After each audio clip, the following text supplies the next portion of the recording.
देखिए यह ईवीएस प्रश्न है। ईवीएस पीडीएफ है गार्गी मैम का, टारगेट विद अंकित का ये नोट्स हैं। देखिए नोट्स पढ़ेंगे, यहीं से प्रश्न आते हैं परीक्षा में।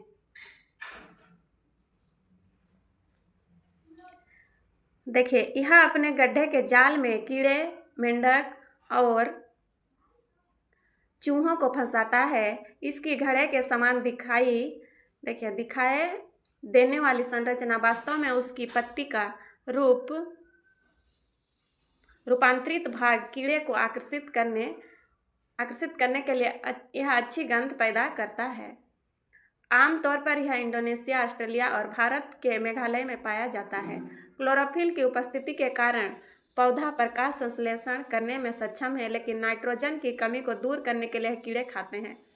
यह फीचर प्लांट विनेंस फ्लाई, क्रेप, कोबरा लिली, बटरफ्लाई या कैपेसिस संड्यू कहते हैं। आगे देखिए, यह नेफेंथिस पौधा है, ठीक है। आगे देखिए, खेजड़ी पेड़ के बारे में जानते हैं। खेजड़ी पेड़ राजस्थान में पाए जाते हैं। यह वृक्ष मुख्यतः राजस्थानी क्षेत्र में पाया जाता है। इसे अधिक जल की आवश्यकता नहीं होती है। इसके फलों को एक समृद्ध प्रोटीन के रूप में खाया जाता है। पेड़ की छाल का उपयोग औषधि के रूप में किया जाता है। कीड़े इसकी लकड़ी को नुकसान नहीं पहुंचा सकते हैं। यह छायादार वृक्ष है जिसकी छाया में बच्चे खेलना पसंद करते हैं। बरगद पेड़ देखिए, यह पेड़ 200 साल तक जीवित रह सकता है। यहाँ से प्रश्न आते हैं, पहले इसे पढ़ते हैं, उसके बाद ईवीएस का प्रश्न करा देंगे। इससे पता चल जाएगा किस तरह के प्रश्न आ रहे हैं आप लोगों को, ठीक है। पुराने बरगद के पेड़ की लटकती हुई शाखाएं वास्तव में पेड़ की जड़ें ही होती हैं। यह शाखाओं से नीचे बढ़ती है जब तक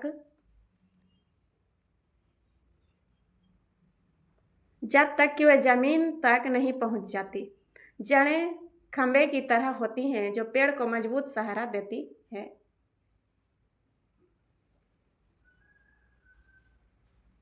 बरगद के पेड़ की जड़ें भी जमीन के नीचे होती है जो दूसरे पेड़ों की होती है। क्रोटन पौधे देखिए, यह क्रोटन पौधे जमीन के बारे में उसकी दशा को बताते हैं। यह सिग्नल दे देते हैं। क्रोटन पौधों की जड़ जमीन में ज़्यादा गहरी नहीं जाती है। जब मिट्टी सूखने लगती है तो इस पौधों की पत्तियां सूखने लगती है और झड़ने लगती है, जिससे मिट्टी का पता चल जाता है कि मिट्टी सूख रही है। तो यह एक प्रकार का सिग्नल है। देखिए यूकेलिप्टस मूलतः ऑस्ट्रेलिया का वृक्ष है। यूकेलिप्टस को सामाजिक वानिकी का या पारिस्थितिकी के तंत्र का आतंकवादी कहा जाता है, क्योंकि यूकेलिप्टस एक दिन में लगभग 40 लीटर जल का अपव्यय करता है।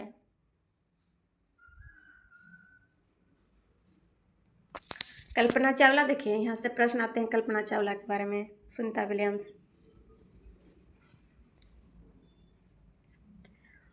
यह भारतीय मूल की अमेरिकी अंतरिक्ष यात्री थी।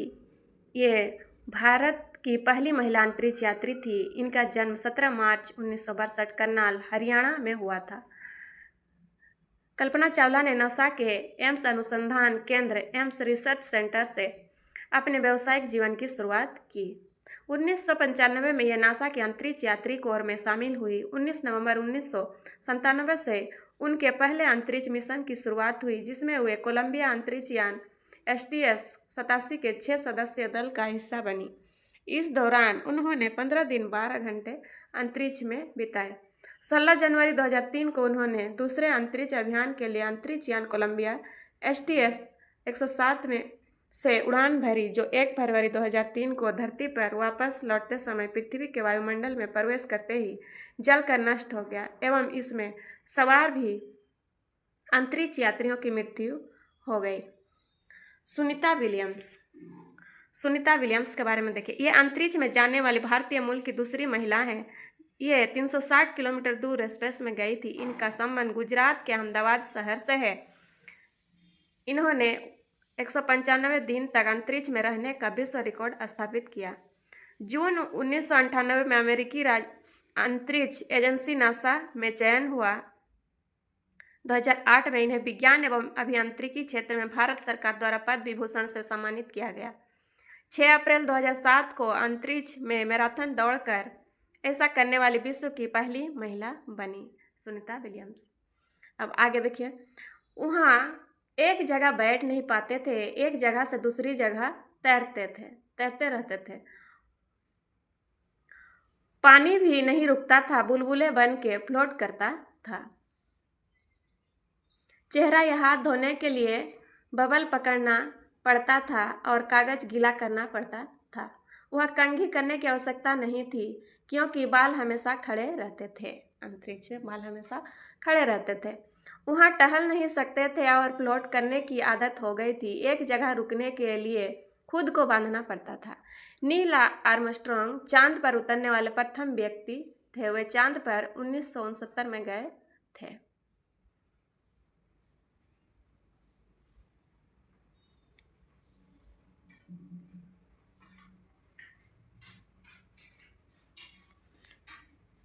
देखिए, सुनीता बताती है अंतरिक्ष की कुछ मज़ेदार बातें।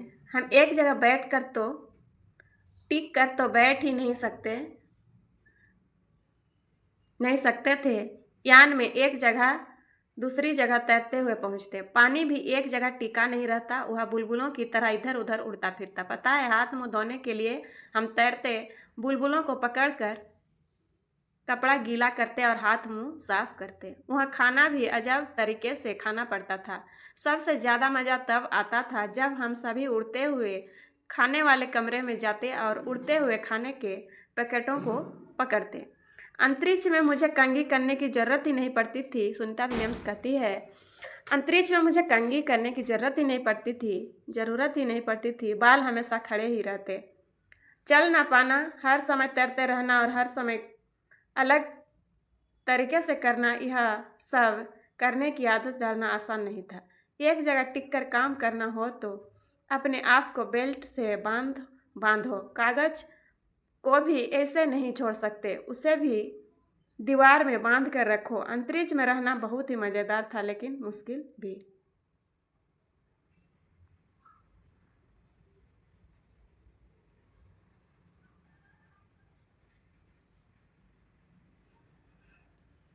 देखिए, कुछ तस्वीर इस तरह से दिया है। आगे देखिए, भारत अर्जेंटीना के विपरीत देशांतर पर है, इसलिए भारत के लोग अर्जेंटीना के लोगों के सापेक्ष उल्टे हैं। भारत का विपरीत देशांतर पर है, इसलिए भारत के लोग अर्जेंटीना के लोगों से सापेक्ष उल्टे हैं। ग्लोब में देखिएगा, भारत के विपरीत में अर्जेंटीना है। यह प्रश्न आया है, वेरी वेरी इंपॉर्टेंट प्रश्न है, वेरी वेरी इंपॉर्टेंट पॉइंट है ये। अर्जेंटीना, भारत अर्जेंटीना के विपरीत देशांतर पर है, ये आया हुआ प्रश्न है, वेरी वेरी इंपॉर्टेंट। कृषि फसल, जब एक ही किस्म के पौधे किसी स्थान पर बड़े पैमाने पर उगाए जाते हैं तो इसे फसल कहते हैं। उदाहरण, गेहूं, चावल।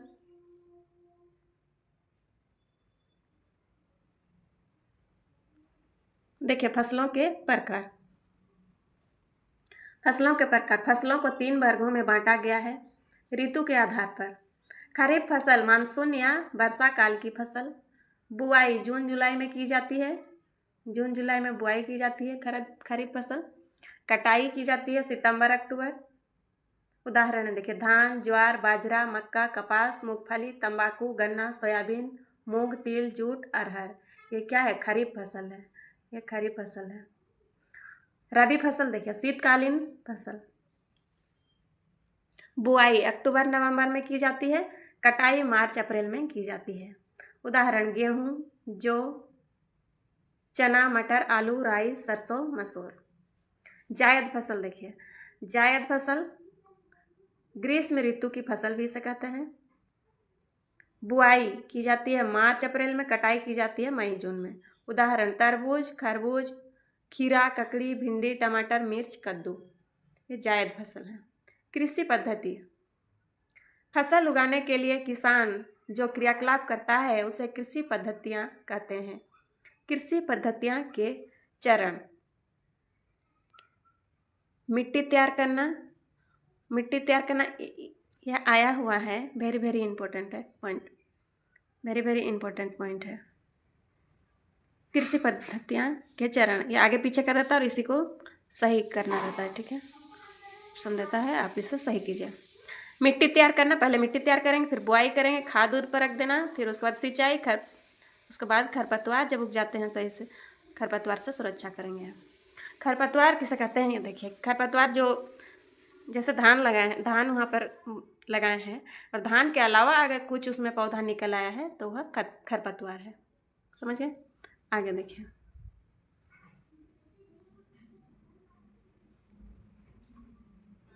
इस क्लास से आप कुछ नया सीख रहे हैं,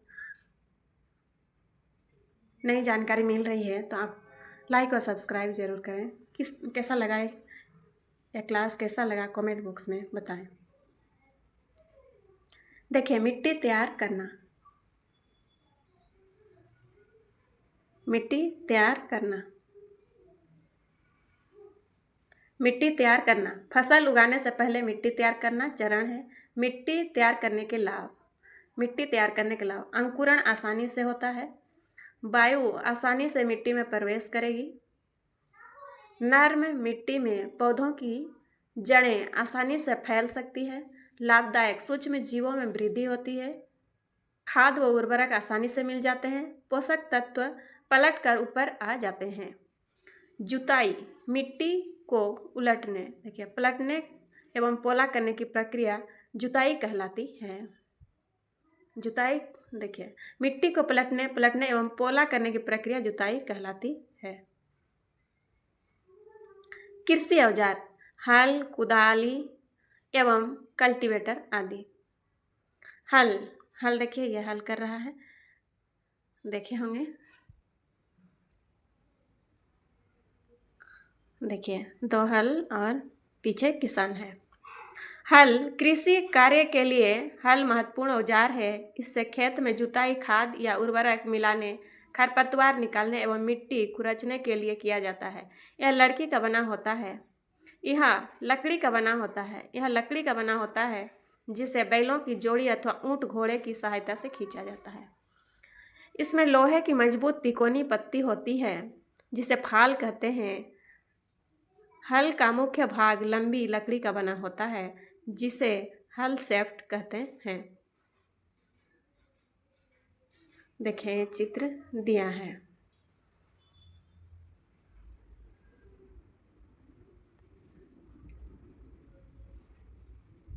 हल देखिए, ये आसानी से आप देख सकते हैं। देखिए कुदाली, देखिए इसका उपयोग खरपतवार निकालने के लिए मिट्टी को पोला करने में होता है। इसमें लकड़ी अथवा लोहे की छड़ होती है जिसके एक सिरे पर लोहे की चौड़ी और मोटी प्लेट लगी होती है जो ब्लेड की तरह कार्य करती है। इसका दूसरा सिरा पशुओं द्वारा खींचा जाता है। पकड़, देखिए यहाँ पकड़ने का है, हैंडल, जोत, छड़, मुट्ठी, प्लेट। कल्टीवेटर, देखिए ये कुदाली देख रहे हैं, कुदाली है ना।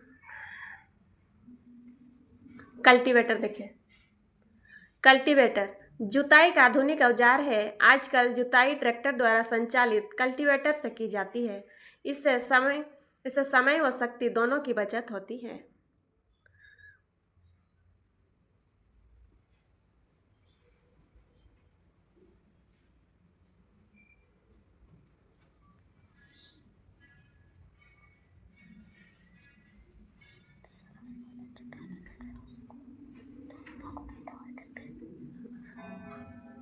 बुआई, देखिए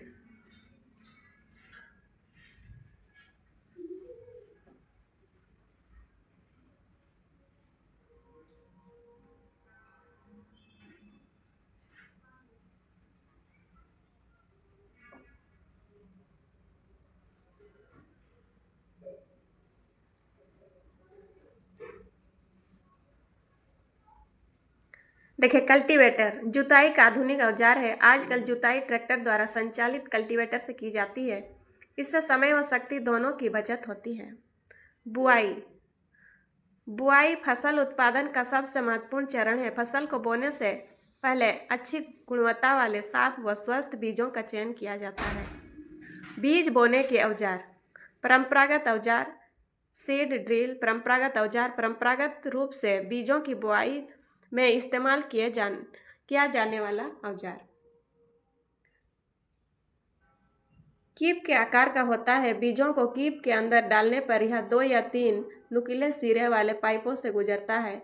यह सिरे मिट्टी को भेद कर बीज को स्थापित कर देते हैं। देखिए यहाँ हल चला रहा है, उसके पीछे एक आदमी क्या कर रहा है, कीप के ऊपर बीज डाल रहा है।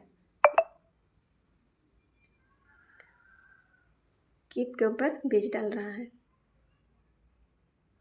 कीप के अंदर डालने पर यह 2 या 3 नुकीले सिरे वाले पाइपों से गुजरते हैं। यह सिरे मिट्टी को भेद कर बीज को स्थापित कर देते हैं। अब देखिए सीड ड्रिल। आजकल बुआई के लिए ट्रैक्टर द्वारा संचालित सीड ड्रिल का उपयोग किया जाता है। जैसे आप देख सकते हैं सीड ड्रिल द्वारा संचालित सीड ड्रिल का उपयोग किया जाता है। इसके द्वारा बीजों में समान दूरी एवं गहराई बनी होती है। सीड ड्रिल द्वारा बुआई करने से समय एवं श्रम दोनों की बचत होती है। देखिए ये क्या है, सीड ड्रिल। समय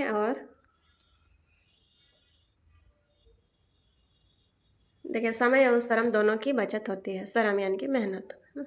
खाद एवं उर्वरक मिलाना।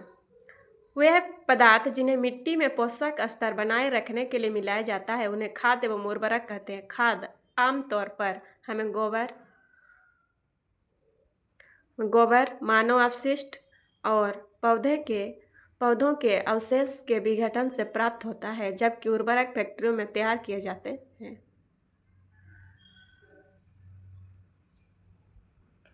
खाद एवं उर्वरक में अंतर। खाद एवं उर्वरक। खाद एक प्राकृतिक पदार्थ है जो गोबर एवं पौधों के अवशेष के विघटन से प्राप्त होता है।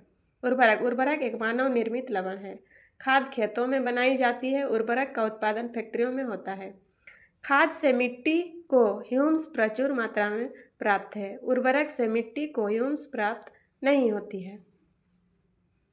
खाद में पादप पोषक तुलनात्मक रूप से कम होते हैं। उर्वरक में पादप पोषक नाइट्रोजन, फास्फोरस, पोटेशियम प्रचुर मात्रा में होते हैं। यहाँ इंग्लिश में दिया है। देखिए यही है उर्वरक और खाद के बारे में है। ठीक है, आगे देखिए खाद के लाभ। जैविक खाद उर्वरक की अपेक्षा अधिक अच्छी मानी जाती है। इसका मुख्य कारण है इससे मिट्टी की जल धारण क्षमता में वृद्धि होती है। इससे मिट्टी भुरभुरी एवं सरंध्र हो जाती है। इससे मित्र जीवाणुओं की संख्या में वृद्धि होती है।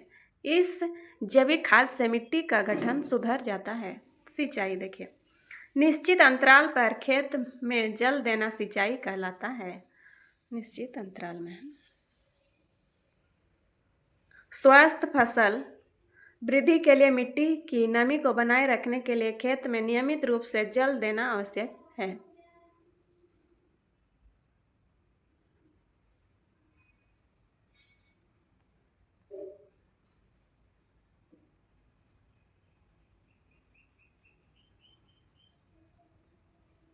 सिंचाई की आधुनिक विधि।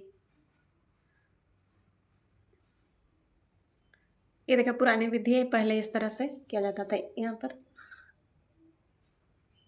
ये पानी यहाँ चढ़ रहा है, बैले से गोल गोल घूम रहा है और पानी यहाँ से देखिए ड्रम बांध दिया है वहाँ चक्री में और नीचे से लेकर यहाँ डाल देगा और जहाँ खेत है वहाँ तक नली में जाएगा। ठीक है, आगे देखिए सिंचाई की आधुनिक विधियाँ। छिड़काव तंत्र, ड्रिप तंत्र। छिड़काव तंत्र क्या है पहले देखिए। सिंचाई की आधुनिक विधियाँ दो प्रकार की हैं, छिड़काव तंत्र और ड्रिप तंत्र। छिड़काव तंत्र देखिए, इस विधि का उपयोग असमतल भूमि के लिए किया जाता है। असमतल जहाँ की ऊपर नीचे पहाड़ी क्षेत्र में छिड़काव तंत्र। ठीक है, जहाँ जल कम मात्रा में उपलब्ध है, सारे खेत में ऊर्ध्वाधर पाइपों का जाल बिछा होता है, जिसके ऊपरी सिरों पर घूमने वाले नोजल लगे होते हैं। यह पाइप निश्चित दूरी पर मुख्यतः पाइप से जुड़े होते हैं। पंप की सहायता से भेजा गया जल मुख्य पाइप से होता हुआ नोजल से बर्स के रूप में पौधों पर गिरता है। यह छिड़काव रेतीली मिट्टी के लिए उपयोगी है। ड्रिप तंत्र, इस विधि में पौधों जड़ों पर जल बूंद बूंद करके गिरता है, इसलिए इसे ड्रिप तंत्र कहते हैं। फलदार पौधों, बगीचों और वृक्षों को जल देने की सर्वोत्तम विधि है। इस विधि में जल बिल्कुल व्यर्थ नहीं होता है।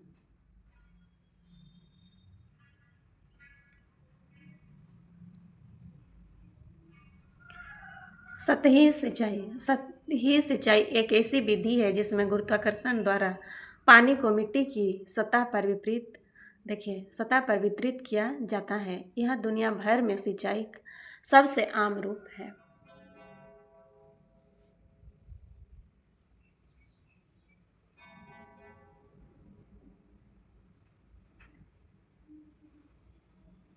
ये देखिए इस तरह से पानी, और ये इस तरह से देखिए जा रहा पानी है चारों तरफ।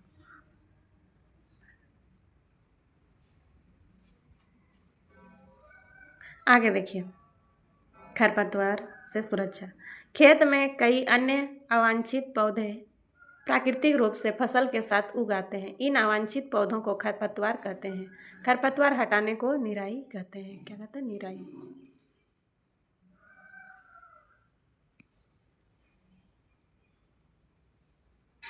खरपतवार नियंत्रण करने के तरीके। फसल उगाने से पहले खेत जोतकर इसे खरपतवार पौधे सूख कर मर जाते हैं। पुष्प एवं बीज बनने से पहले हाथ से या खुरपी की सहायता से पौधों को उखाड़कर खुरपी की सहायता से पौधों को उखाड़कर खरपतवार नाशी रसायनों का उपयोग करके इसे खरपतवार पौधे मर जाते हैं। कटाई कैसे की जाती है? देखिए, जब फसल तैयार हो जाती है तो उसे काटा जाता है, इसे कटाई कहते हैं। फसल काटने के लिए एक मशीन का इस्तेमाल करते हैं जिसे हार्वेस्टर कहते हैं। काटी गई फसल से बीजों को अलग करना होता है, इसे थ्रेसिंग कहते हैं। बीजों को अलग करना, काटी गई फसल से बीजों को अलग करना होता है, इसे क्या कहते हैं? थ्रेसिंग कहते हैं। देखिए मशीन दिया हुआ है, और पहले क्या करते थे लोग? पीट कर भी अलग करते थे। आगे देखिए, भंडारण।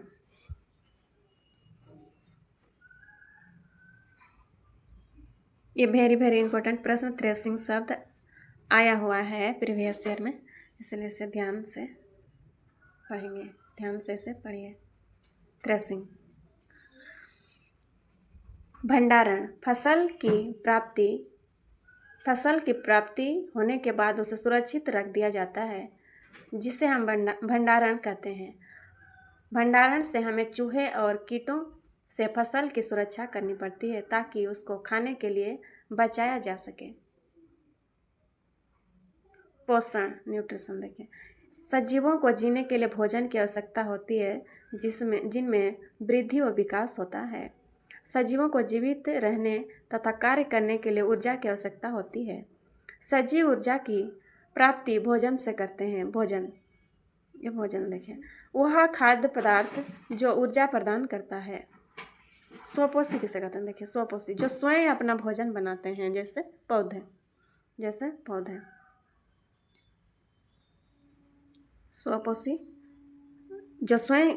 किसे कहते हैं? जो स्वयं अपना भोजन बनाते हैं, पौधे। देखिए, प्रकाश संश्लेषण, पौधे प्रकाश संश्लेषण द्वारा अपना भोजन बनाते हैं। धातु पाई जाती है। देखिए, क्लोरोफिल में मैग्नीशियम Mg धातु पाई जाती है। सभी हरे पादप प्रकाश संश्लेषण प्रक्रम द्वारा खाद्य संश्लेषण करते हैं। पौधों द्वारा सूर्य के प्रकाश की उपस्थिति में क्लोरोफिल की सहायता से कार्बन डाइऑक्साइड और पानी से भोजन बनाने की क्रिया को प्रकाश संश्लेषण कहते हैं।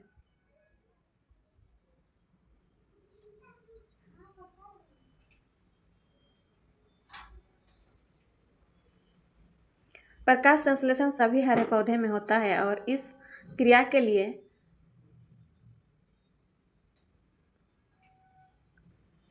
निम्नलिखित वस्तुओं का होना आवश्यक है।